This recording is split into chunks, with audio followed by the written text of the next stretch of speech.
Good morning, everybody and everyone. Welcome to the news on Friday morning. It is 6:22 a.m. and this is MDS Hussain with you. Let's go through highlights the headlines of today's news. Eastern Cork of Russia, Far East tsunami alert issued. Bangladesh, China to move forward hand in hand. CA Chief Advisor Professor Muhammad Yunus has said Bangladesh and China will move forward hand in hand to advance. Buet student Sony murder case, convict Tagore arrested. Trump says to speak to XI about TikTok. It always seems impossible until it's done. Putin has let me down. The world's news. Charlie Kirk moments ABC scuffs Jimmy Kimmel show. China urges greater unity to avoid law of the jungle. Putin has let me down, says Trump at end of UK state visit. Pakistan as Arabia linked defense pact. Climate changes causes havoc with global water cycle. United Nations. Cambodian Prime Minister accuses Thai forces of evicting civilians on border. Global trust in United Nations slips to just 58%. Syria-Israel's security deals by end 2025.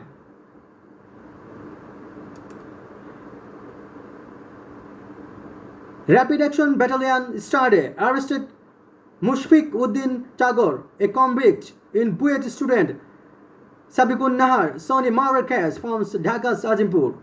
In a brief statement, Rab said Tagore had been taken into custody and that further details would be disclosed at a press conference later today.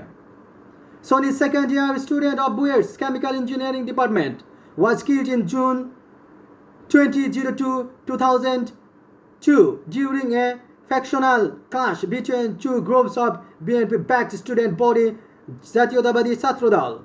The groups exchanged gunfire on the Buet campus and Sony was caught in the line of fire. Tagore is one of the 5 convicts in the case. In March 2006, the High Court sentenced 3 of them to life imprisonment. However, the verdict could not be executed as 3 convicts, including Mukammel Hayat Khan Muki and Nurul Islam Shagor, remained absconding, Sony's family earlier told the Daily Star.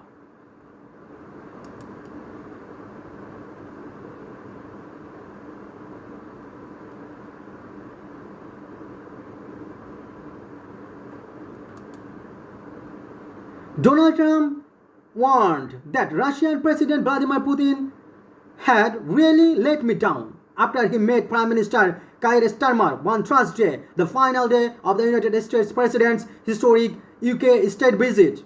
A day after King Charles III treated him to royal peasantry. A day after King Charles III treated him to royal peasantry at Windsor Castle, Trump appeared at a new conference with Starmer and spared him to the harsh criticism he has doled out to the other leaders. Although he suggested the United Kingdom leader could use the military to curb immigration, Starmer, meanwhile, gently nudged Trump on Ukraine and called for more pressure on Putin as he tries to bridge the divide between Trump and European allies on Kyiv. Trump, who has long been friendly with Putin, then issued a rebuke to the Russian leader for continuing the war. The one that I thought would be easiest would be because of my relationship with President Putin, but he's let me down, Trump said. He's really let me down. He asked European nations to stop buying Russian oil, saying that if the price of oil comes down, Putin's going to drop out of that war, unbreakable bond. Referring to Starmer, Trump said, one of our few disagreements was over the UK's plan to recognize a Palestinian state. The United Nations leader embroiled in an immigration crackdown at home offered his thoughts on immigration in Britain, revealing, I told the Prime Minister I would stop it even if it meant calling in the military.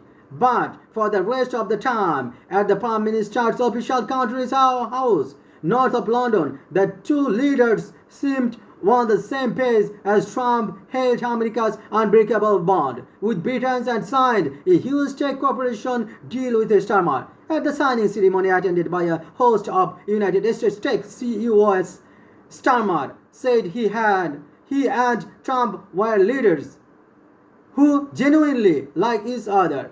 The deal comes on the back of pledge of 150 million, 205 million of investment into the United Kingdom from United States giants including Microsoft, Google and Blackstone. Trump had earlier said goodbye to King Charles at Windsor, calling him a great gentleman and a great king. The United States President and First Lady Melania Trump wrapped up their visit later Thursday, flying out after less than 48 hours on British soil, highest honors, with investment deals and a deepening alignment on Ukraine to show for the diplomatic effort. Starmer can claim some justification for granting Trump's and unprecedented second state visit. But the British leader still faces political trouble at home after shaking his ambassador to Washington, Peter Mandelson, over his connections to disgraced late financier Jeffrey Epstein, sex offender. Epstein has also haunted Trump in recent weeks with further revelations about the pair's relationship in the 1990s and early 200s. Trump, however, helped Starmer out by claiming not to know Mandelson, despite having hosted the envoy in the Oval Office to seal Britain's trade deal with the United States in May.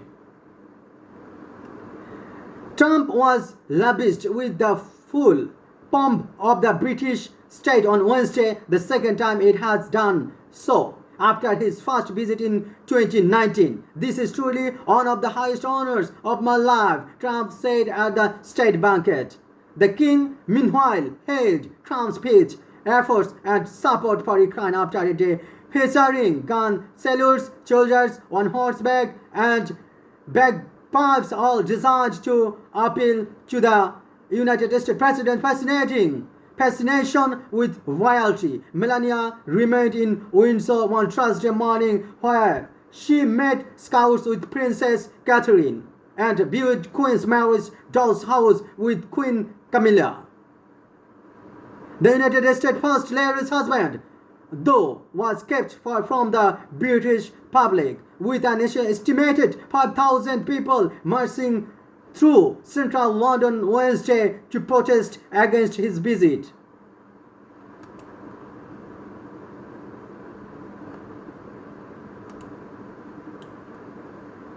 Pakistan is Arabia in defense pact. Pakistan and Saudi Arabia signed a new strategic defense pact started with the two sides saying an attack on one country would be considered an aggression against both.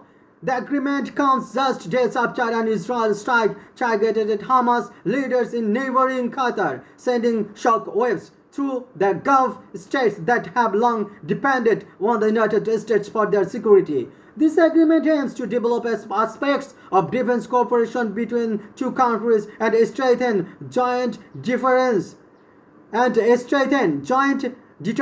against any aggression.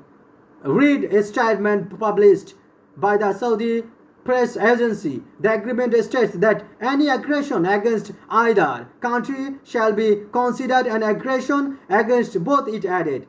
The deal was signed by Saudi Arabia's Crown Prince Mohammed bin Salman and Pakistan Prime Minister Shahbaz Sharif. Syria-Israel security deals by end 2025. Syria expects to finalize security and military agreements with Israel by end 2025. An official said yesterday in what would be a breakthrough less than a year after Bashar al-Assad's ouster. With the United States pushing for a settlement between the two neighbors, Foreign Minister Asad al-Shibani arrived in Washington to discuss talks with Israel and a possible lifting remaining sanctions, one Syria said the foreign ministry official. Syria and Israel remain technically at war, but opened direct negotiations after Assad was toppled by an Islamist-led coalition in December last year. There is progress in the talks with Israel, said the official speaking, one condition anonymity because he was not allowed to brief the media, adding that several agreements were expected to be signed by the end of the year.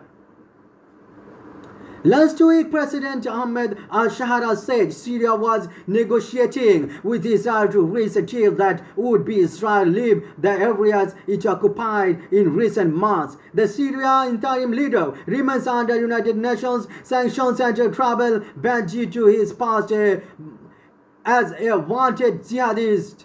He led the armed conflict that ousted Assad. Global trust in United Nations slips to just 58%. A nipple of over 36,300 people worldwide showed huge support for more international cooperation on issues including trade, global health, climate, poverty, but gave largely failing grades to institutions like the United Nations, IMF, and others.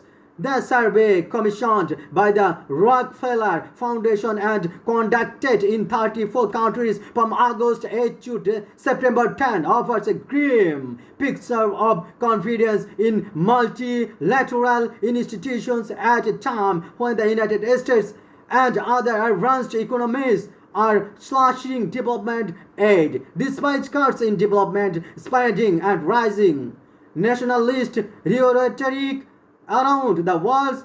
75% of the surveyed said that support global cooperation if it is proven to effectively solve problems, but such 42% see it being in their personal interest. Only 58% of those surveyed had trust in the United Nations, which is gearing up for next week's General Assembly meeting. 68% in the WHO and 44% in the IMF. Rockefeller Foundation President Rajiv Shah said the poll results showed a hunger for smarter and more creative solutions to replace outdated international institutions and systems. The institutions that worked to advance human progress in the 20th century are struggling to meet the challenges of the 21st. Shah said this moment of transformation is an opportunity to build on what's working, force new partnerships, and liberalize new technologies to deliver results for the world's most vulnerable people. Maldives journalists to seek repeal of new media law. Journalists in the Indian Ocean archipelago nation of the Maldives will appeal to the country's Supreme Court to repeal a new law that they say seeks to stifle the media and impose steep fines on violators, a journalist association said on Thursday. The legislation called the Maldives Media and Broadcasting Regulations Bill was signed into a law by President Mohamed Muezzu on Thursday. It creates a 7-member Maldives Media and Broadcasting Commission with sweeping powers. The Maldives Journalists Association said the commission can suspend media registrations during investigations, block news websites, halt broadcasts, and also control social media. It can also fine journalists between MBR 25,325 billion and on 1,620 and media outlets up to MBR 6,500 million. 3 of its commissioners and the chair will be presidential appointees, and Parliament can remove members nominated by media outlets, making it government controlled. In reality, MJA said, media should be self-regulated and state regulation should not be allowed. MJA President Naif Ahmed told reporters by phone, "We will not obey this law. We will go to the Supreme Court and ask it to dismantle this law," he said. The Maldives President's office did not respond to a request for comment. Maldives Foreign Minister Abdullah Khalil posted on 10 that the law unifies oversight under an independent commission ensuring transparency and independence from executive control, while modernizing registration, setting clear professional standards, and strengthening public confidence in the media. The Maldives, a scenic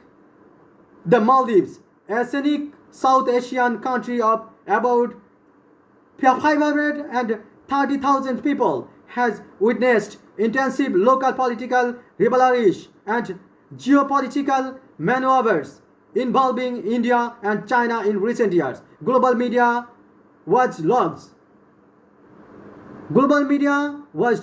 estimate that it is home to 200 to 300 registered media outlets, although fewer than 100 are active. It was ranked 104 on the 2025 World Press Freedom Index by Reporters Without Borders, down 2 places from 2024. Thank you for today.